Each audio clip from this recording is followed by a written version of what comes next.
All right, guys. Thanks for joining us here today. We are here with my brother-in-law, Matt Laudun. How you doing? Good. Thanks for having me. I'm really excited to be here, man. Good. Can't say no long term no see. We've been around each other a lot. It's been the holidays, so Yes. It's only picking up. Yeah. but it's good to see you. Wanted to bring you in today to talk a little bit about your life and your journey and things that are going on. But why don't you tell us a little bit about LSU? I feel like that was a big push in your life, a big staple in your life of how it shaped things moving forward. Yeah. No.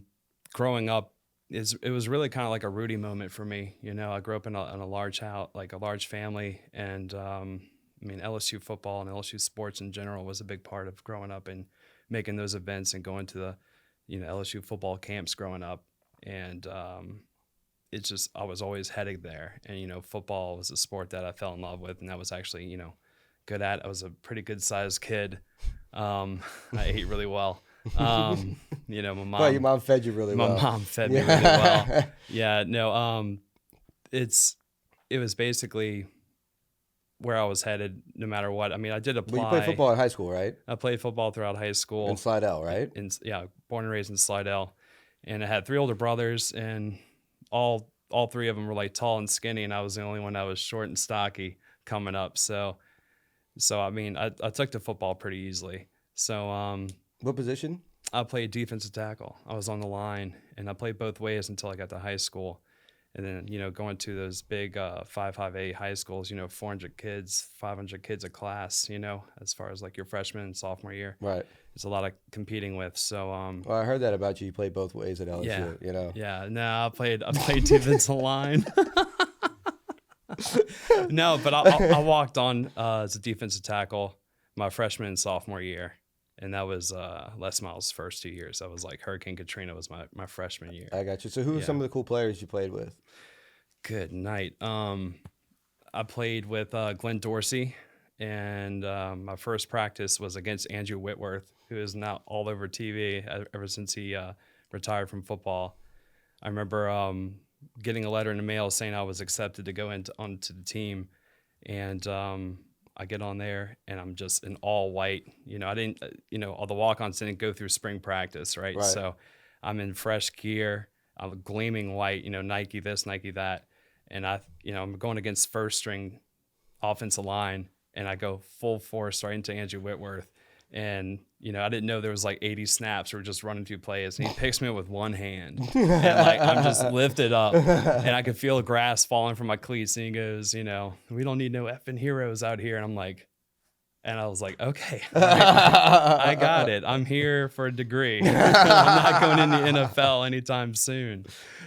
So I had a good time playing about 2 years there. It really set the tone for a lot of things in my life, for sure. And Matt Forte was one of them too, right? Yeah, I grew up with Matt Forte in Slidell, and I went to elementary school and junior high and high school with him, and he was getting letters to play everywhere, and then I think LSU wanted to gray shirt him, so Matt Forte went to his dad's alma mater at Tulane, and but growing up with Matt and then watching him go and just rock it in the NFL with the Bears like he did, Right. that was fantastic. Yeah, Yeah. absolutely. Yeah. Well, so what? I know you went for you specifically went to school to become a chiropractor. Is that how it all started, or? No, I went to LSU to be a pediatrician. Actually, I was, but this is like your freshman year. What are you, barely 18? I went to school to be a pediatrician, and I grew up in a house where my mom watched kids for a living. I was surrounded by children my whole life. Every breakfast was like a stadium of high chairs and just like just being around children. I loved it, and I wanted to be a doctor. I wanted to help people and work with people. And so being a part of the football team, being around all the sport trainers and seeing how they can helping with injuries and just hands-on without surgeries and medication, things like that, I was like, this is something that I can see myself doing. And I made the decision. It was recommended to me, hey, on your Christmas break, go shadow a chiropractor. You might like it. And I like the whole idea of just being hands-on and hanging my hat up at the end of the day and going home and not being on call to a hospital, Right. or having, me and my future wife at the time, like going ahead and being woken up at 2 a.m. because a baby's red faced because they're, breastfeeding and Right. they got gas. I was like, So like my freshman year at LSU, I decided to, shadow that chiropractor in Slidell on my Christmas break. And I made my decision to switch my, from biological sciences to kinesiology and human movement and focus on heading to chiropractic school after college. I got you, which was in Florida, right? Yeah, I went to Palmer Chiropractic College in Florida, and it was in Port Orange, but it's pretty much Daytona Beach, Florida. Right. But it wasn't like 1980s Daytona Beach. It was more like, desolate Goodwill and Dayton, Ohio. Closer to Jacksonville. Dude. But it was still a beach community. It was still really, really nice. I love Florida. How like it's just conducive to outdoor living.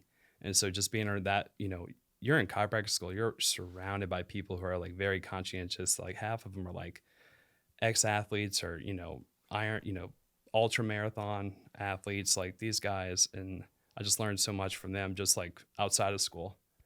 So it was just, you learn a lot, about people you surround yourself with, especially when you're going to class 33 hours a week. Right. For 3.5 years, 3.25. Yeah. I got you. Yeah. It's funny you say pediatrics because you would have been a great pediatrician. Dude. Oh yeah, my wife. You'd have been a great pediatrician. My wife tells me that all the time. I know it, man. I know it. I would have been. Yeah. You definitely had the personality and the attitude for it. If we lived to about 140 years, which is probably true right now, I'd probably go back and do it again. Is there a relief you get from helping people, undoing their spine or undoing their neck and their nerve and truly seeing people stand up and walk and feel that light air in a sense because they've been having this like with the pain? Yeah. I don't think about it often, but it's just I don't think about it normally because it's something I do all the time. But those miracle patients that you have that come in, I treat a lot of patients that have been through trauma, but you get the patients that come in, they just want to walk or they just want to play pickleball in the retirement community, and have them doubled over, and being able to adjust them and have them just snap right back up. That I should probably take that. Yeah, absolutely. I would think so. I should probably journal about that and but it's like. I mean, even for me, because like you helped me with my knee and my back, but my knee specifically lately, it was coming doing therapy, and it was something that has been bothering me since I was a kid playing sports. 16. They told me it was growing pains. Well, stopped growing a long time ago. Yeah. Still having the same damn pain. And just a couple treatments with you, and I don't feel the daily pain anymore. So it's like that little annoyance in the knee, it affects your daily life. It's enough to subconsciously drive you to things that you're not living your life the way you want to. Right. You're not, you're subconsciously making those decisions like, I can't do that with my knee. Right. I can't do this. It's well, then you start favoring another side, and then your back starts hurting on the other side, and then your hips go out, and then it's just a whole thing. That's how it all starts, man. I can't tell you how many times I treat people that come in for one thing, but I assess the whole body. How am I going to treat one? How am I going to treat your lower back if I don't take care of your mid back? If you're hunched over, it's sacrificing your lower back all the time. So I love, to answer your earlier question, I love when I have a patient come in and they're coming in for one thing, and I adjust them and I work on them, and they come back the next time. They're like, I've had ringing in my ear for the past 30 years, or I've had jaw pain that I didn't tell you about. I just told you I had headaches. Right. I did a little stretch on the TMJ, or I did a cervical adjustment on them and, released the upper trap muscle. And they come in, they're like, I've slept like a baby last night. And they're coming in grateful. And, gratitude is always, appreciated. Absolutely. It goes beyond words, really, what they feel. Because they can't quite explain it either. Right. So that kind of ties into being a good chiropractor. Actually, just being a good physician in general is communication and education. Right. Well, and I remember you told me about a lady with her hand I forget exactly, it was a wrist. She needed surgery or something like that, and you kind of directed her to help her with the right. Now I don't remember the damn story. No, it was an overuse injury I think she had going on, and she had been recommended for surgery. Right. And yeah, that's what it was. Right. And I spent a few sessions with her just releasing her forearm, the tissues in her forearm. They had all matted up and tangled up the nerves, and she was getting, weakness and numbness, and just not using her arm or her hand, other than just kind of like a club. And just working with her and, hitting her with the laser therapy just to basically zoom out all that inflammation and revitalize the cells in there. You're talking about somebody who just wants to hold their coffee cup. Right. You're giving them that ability back. I love helping people get out of a wheelchair. Right. I'd love to, have these, grand slam stories I could write a book about, which I'd love to eventually, honestly. That'll be a sequel right there. Yeah. I could just do an audiobook here. There we go. But what it really is just, the biggest compliment, I tell my patients the biggest compliment I can get is that you got a great night's rest. Right. Because when you're in a lot of pain, you're not sleeping. If you're not sleeping, nothing's going to happen for you. Right. I think I really don't want to be on a podcast quoting research, but, because research shows. Well, you are a doctor. Oh, yeah. The glasses. I think it's like, if you say you get 8 hours of sleep at night, okay? If you have just 4 hours of sleep, your pain levels go up 230%. And I heard that from a respected doctor, and I want to find that research because I want to be able to print it and look. Right. You got to take care of the basics. Right. People are running all over, trying this, trying that, trying this medication, this surgery, this shot, this workout, and they're reaching for all the things. I'm like, well, are you doing the basics? Are you getting enough sleep? Are you drinking any water? Right. What are you eating? And I'm not judging them. I'm trying to, open their eyes to say, you don't need to spend all this money on this or that and the other. You just got to take care of the few basics. And then, obviously we can work on things, Well, you got it. Your body's a machine, and you got to oil it and keep it moving. Don't I know it? When in Rome. When in Rome. So I know you've worked with a lot of different people in town, attorneys, insurance companies. Yeah. Why don't you tell us a little bit about that blend with your work and how the machine works? Oh, the machine. The claw.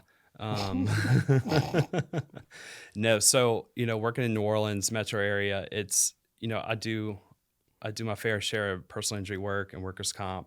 I try to run a family practice where it's cash insurance, Medicare. Working with attorneys it's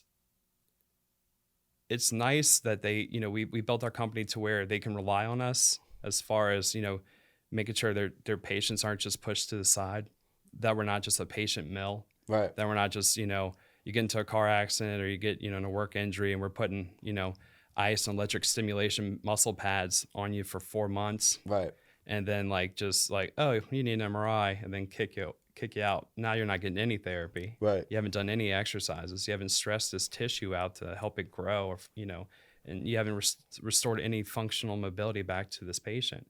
So, because there's clinics like that out there. Oh yeah, it's a money operation at that point. They read the law, and it's like they see the bare minimum. Does the doctor even need to be present for this? Yeah, they do. Right. And anyway, but I love the fact that we have a reputation with my company that they know what they're going to get. Right. It's almost like the guarantee on the box, especially in my clinic, man. But working with them and sometimes I have to do depositions and things like that, but all that goes down to being a good physician and making sure your notes are in order. And they, when the patient comes in, you're notating everything that's happened, and dealing with the law can get a little hairy. Well, and you just recently moved to Olmetry office, correct? Right. Yeah. I was in, I've been a chiropractor for about 10 years now. And I worked in Kenner, and then I worked in Slidell, my hometown, for 7 years. That was awesome.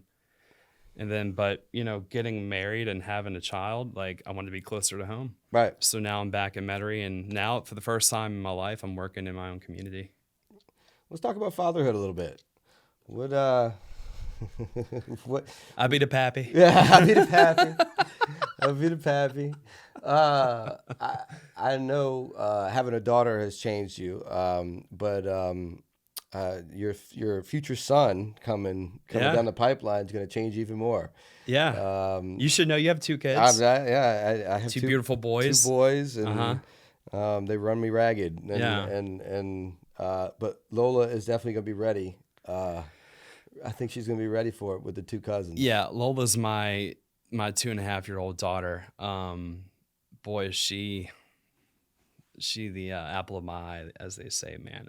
She is. Well, she looks just like you. Yeah, Sorry, Cassie. Yeah. I got that carbon copy gene, genetics, man. I don't.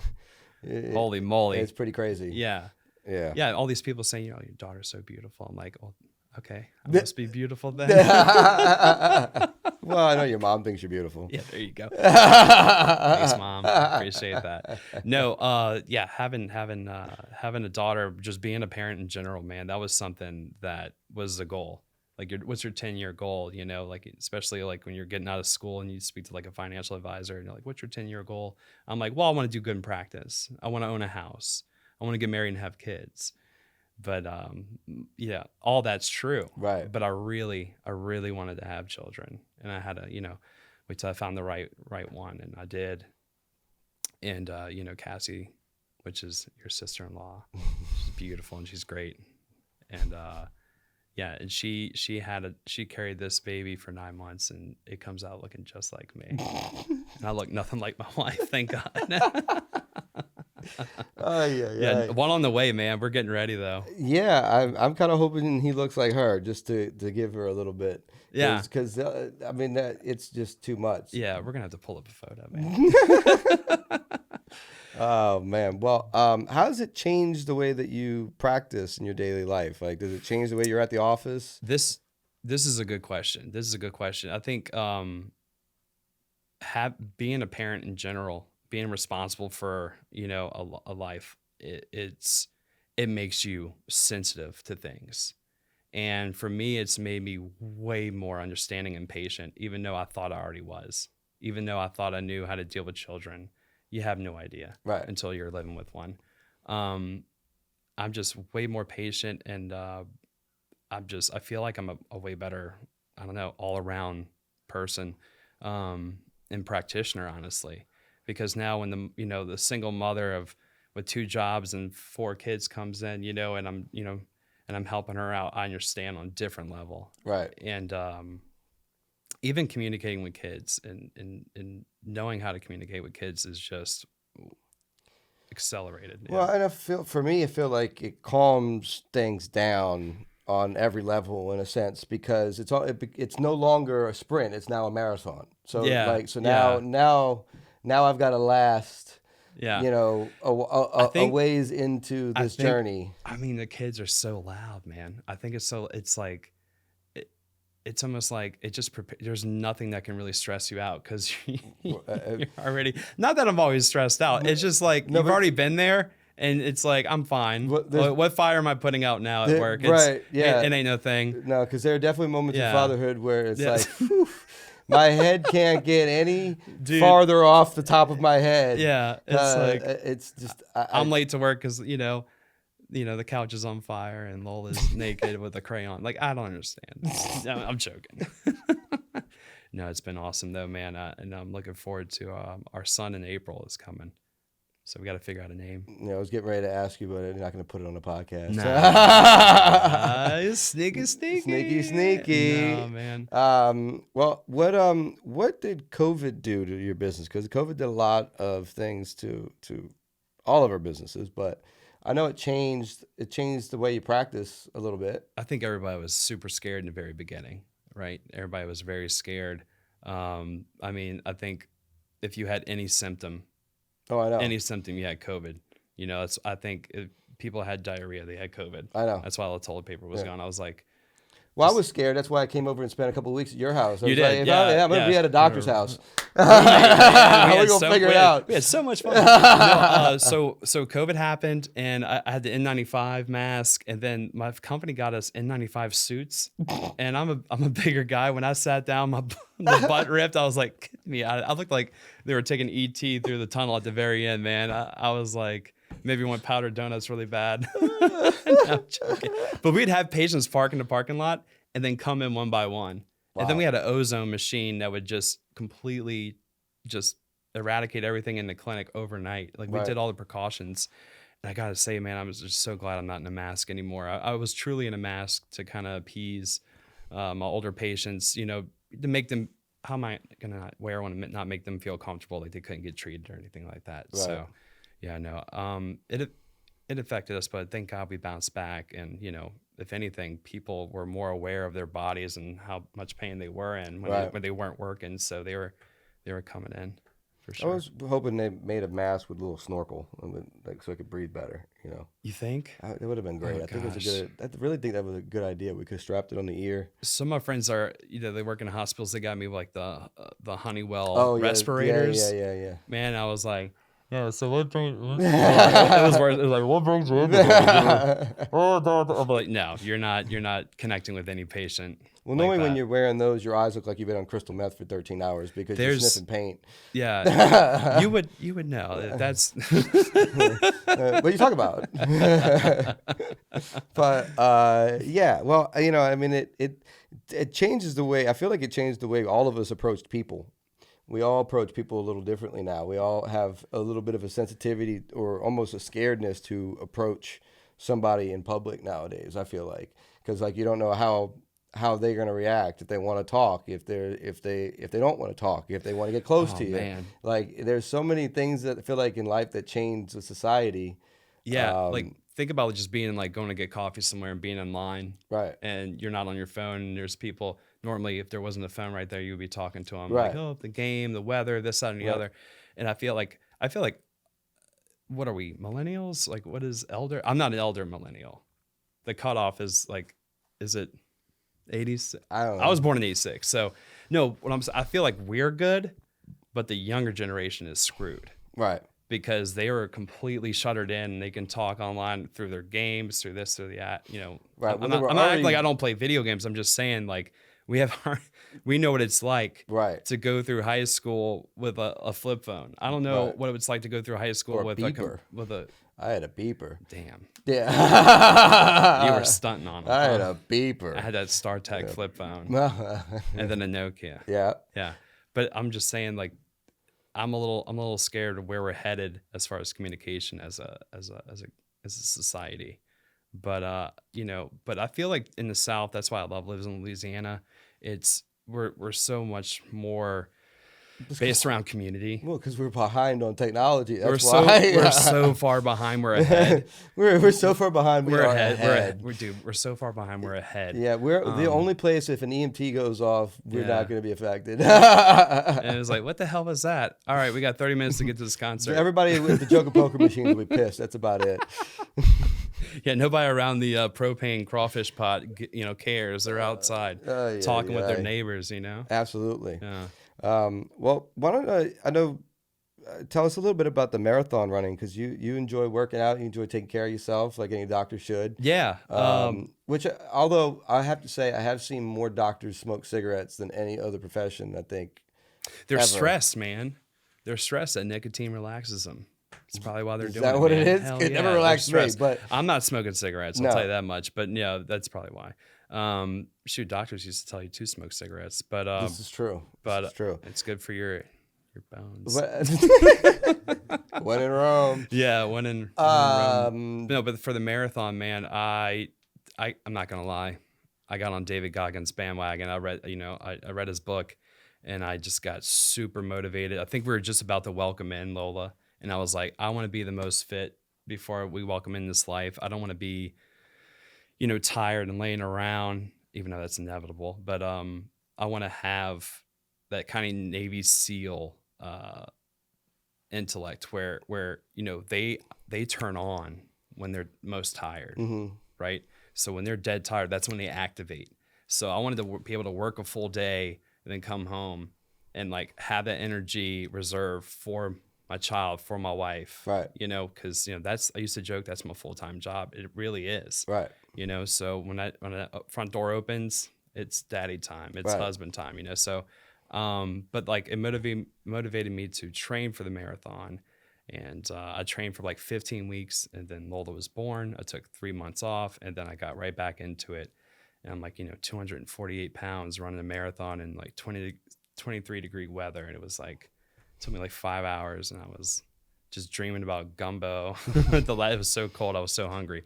But no, man, I just like the perseverance it took to get through that was tremendous. And all the work, honestly, the hardest part about marathon, the whole thing was going to bed on time consistently. That was the hardest thing. Because if you sacrifice even like 30 minutes of sleep when you're training that hard, you just feel it. Yeah. And then you got your, you know, masochists out there like Cameron Haynes, who like runs a marathon before every work day. He's like that master, you know, elk hunter, you know, guy. And like my hat's off to him, but like realistically, he's not seeing, you know, 50 patients a day. So Right. I'm going to save some for them.